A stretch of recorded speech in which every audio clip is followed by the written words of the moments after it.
Risings 2024 is a year about breaking out of your shell. You're ready to fully come out as a true self. You're investing in your well-being a ton, and you're also getting very serious and very honest about your mental health. If you're excited to find out what's coming up for you and your rising sign this 2024, which is like crazy to say, I remember doing 2019 yearly forecasts, like what the fuck. Anyway, like, subscribe, and hit the notification bell so you continue to be up to date next year with what the stars have in store for you. Hi, if you're new here, I am Maren. I make videos on astrology. I also put out music, so do stream my songs below. And if you want to enroll in any of my astrology courses or get a private astrology reading from me, all that info is down below as well. I take readings ongoing, and you can find all the info there.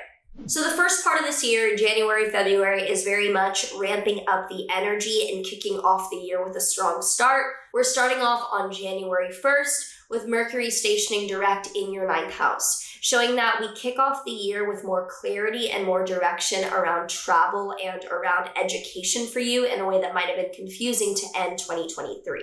Then on January 4th, Mars will enter your Capricorn 10th house. Because you're ruled by Mars, we're going to pay special attention to Mars transits, and Mars being in your 10th house shows challenge or overcoming obstacles in your career to start out this year. You're really grinding and going for it. On the 20th, Pluto will be finally entering your Aquarius 11th house, showing that we firmly start out this year with continuing the transformation in the background of large-scale community or group themes in your life.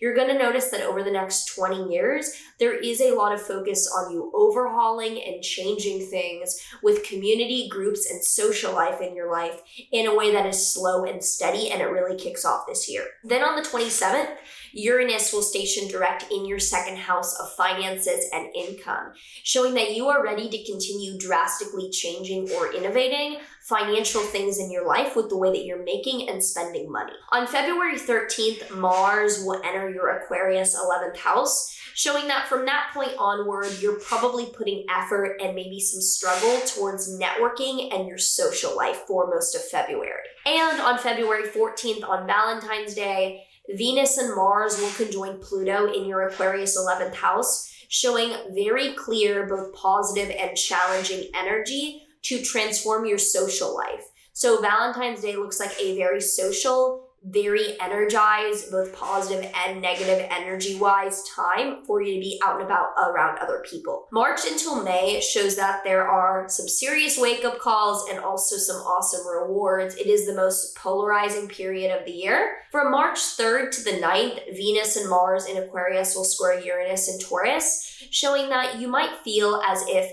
people that you're friends with are pressuring you to spend money or to make money in a certain way. You probably feel pressured by your community to do that. And on March 21st, Venus will conjoin Saturn in your 12th house of mental health, showing that you're probably getting a wake-up call in a very positive way that is uplifting around your mental health.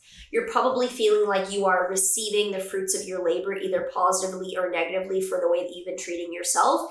And you're like, okay, this is really, waking me up to the reality of my mental health, and I'm ready to proceed. On March 25th, there is a lunar eclipse in your Libra 7th house. So lunar eclipses are endings or times of letting go, and the 7th house is the house of committed relationships. I do think that it is pretty likely that you will be letting go of an important relationship at the end of March that you would have started about 6 months earlier this past October under the solar eclipse. So it doesn't necessarily have to be romantic, although that is a great possibility. It simply shows a very serious letting go or ending of a committed relationship that is past its course in your life. From April 1st to the 25th, there will be a Mercury retrograde in your 1st house in Aries. So do be aware that throughout most of April, there will be quite a difficulty in communicating or a feeling to go more inward and be more private. Then on April 3rd, Venus will conjoin Neptune in your 12th house, showing there's a spiritual breakthrough or hugely transcendent experience likely to happen at the beginning of April. So this could be it could be as extreme as plant medicine or just a really beautiful meditation or spiritual experience. And on April 8th, there is a total solar eclipse in your 1st house. This is easily the most important date and event of the entire year, given that it is a solar eclipse and it's a total eclipse in your 1st house of self. This is you hugely coming out of your shell, being your own person and deciding to take this year on for your own well-being. You're supercharged, you're energized, and you're ready to own your life. On April 10th, Mars will conjoin Saturn in your 12th house, showing that right after this eclipse, there might be some pretty serious mental health difficulties and wake-up calls that could be challenging with your mental health. So if there's anything health-wise that you struggle with, I would be on high alert around the 10th of April. However, on the bright side, on April 20th, Jupiter will conjoin Uranus in your second house of income, showing random abundant money coming your way on April 20th. Could be a raise, could be just flat out you were finding and giving money. Really, really a lot of money coming your way then. On April 29th, Mars will conjoin Neptune in your 12th house, showing a spiritual warrior energy coming around your mental health. You're like, look, I've fallen down, I've relapsed, or I'm dealing with this right now. I am ready to get back up and fight with spirituality and alignment towards this. And on April 30th, Mars enters your Aries first house, showing that by May, you are ready to take things on. You are supercharged with effort and ready to take on challenge. You feel like a renewed version of yourself, and you are very eager to take on the world more aggressively. May 18th and 23rd are pretty awesome days financially for you, as Venus conjoins Uranus and Venus conjoins Jupiter during that time.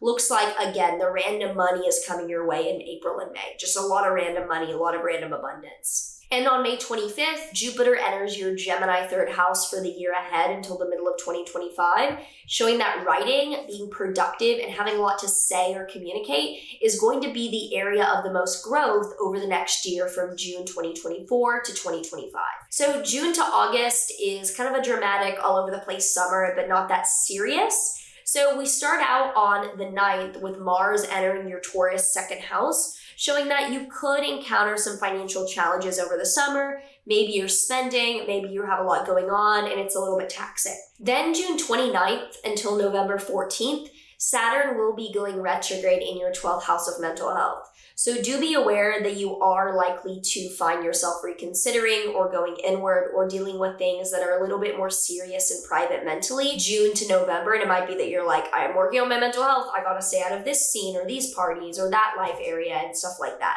On July 15th, Mars will conjoin Uranus in your second house, showing random money challenges coming your way around that. And on the 20th, Mars enters Gemini, which is your third house, showing that the financial challenges are largely over, and now you're facing challenges and putting effort towards writing or being productive.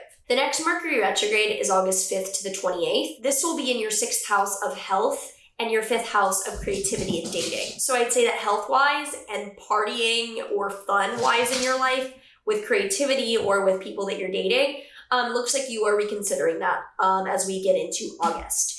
And on August 14th, Mars will conjoin Jupiter in your third house, showing an abundance of like veracity to write or get things done, where you might be in this like kind of manic or just really productive state of accomplishment near the middle of August. However, a background transit happening is that particularly on the 19th, but surrounding the days as well, Jupiter will square Saturn, showing that you might feel as if your mental health is a barrier to communicating and spreading your work as much as you'd like. So September to December is the fall winter of going inward. It's much like more inward and more inward directed than the rest of the year. We start out on September 1st with Pluto retrograde re-entering Capricorn. So the changes and transformations that had to do with socializing or being socially out and about with groups are now finally kind of ending for that period. And now the final transformations of career for you that would have taken place over the past 20 years are being wrapped up with Saturn retrograde in Capricorn. On September 4th, Mars enters Cancer, which is your fourth house of family. Looks like September could be a month of a lot more focus on getting things done and working with your family. Then on September 17th, there is an out of sign lunar eclipse in Pisces. This shows a letting go or an ending around mental health and things that you could have been dealing with or addicted to or struggling with internally over the past 6 months or so. It's finally a letting go. And on October 2nd, there is a solar eclipse in your Libra 7th house of relationships. This shows an extremely important and very serious new beginning around relationships for you that you're building and that you're happy about and that you're committed to, and fully like it could be tying up a chapter of back and forth on this relationship. You're really going forward for it now. On November 3rd, Mars will enter your Leo 5th house, showing more effort and more things that you're putting a challenge towards with dating or creativity for November. November 3rd has Venus in your 9th house opposite Jupiter in your 3rd house. So the beginning of November shows a huge abundance and positivity coming to you around education or what you're writing or studying, something like literary or academic. And on the 19th, Pluto firmly re-enters Aquarius. It will no longer retrograde back into Capricorn. So the transformation and major adjustments in the background of your life socially are now fully moving forward and enacted. Now, the last Mercury retrograde of this year is November 25th to December 15th. It will be in your Sagittarius 9th house. So during that period, I do not recommend that you travel or that you're doing anything huge for academics, as they're likely to have hiccups. And from December 6th until February 23rd, 2025, Mars is going to be retrograde in your Leo 5th house. So this shows for those 2 months or 2.5 months, reconsidering the challenges and what you're doing to resolve issues creatively and romantically in your life. We end the year with another Jupiter-Saturn square, showing that you might feel as if the year is ending with you reconsidering yet again if mentally you can handle the creative output that you're putting into the world. So if you already have some thoughts or some feelings around what is coming up for you this year ahead, do let me know in a comment down below. And now let's pull a tarot card to see what other info we have.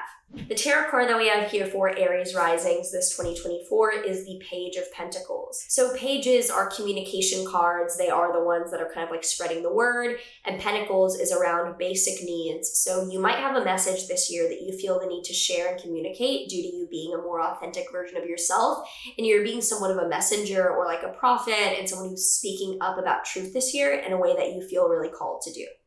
How are you feeling? What are your thoughts? What are you expecting for this year ahead after hearing all this? Let me know down below. I'm very interested to hear how you feel about this year ahead. I know I have some thoughts, some pros, some cons, and can't wait to see how it plays out. So yeah, looking forward to making videos for you guys in the year to come, and I will see you in the next one, which will be next year. All right, see ya.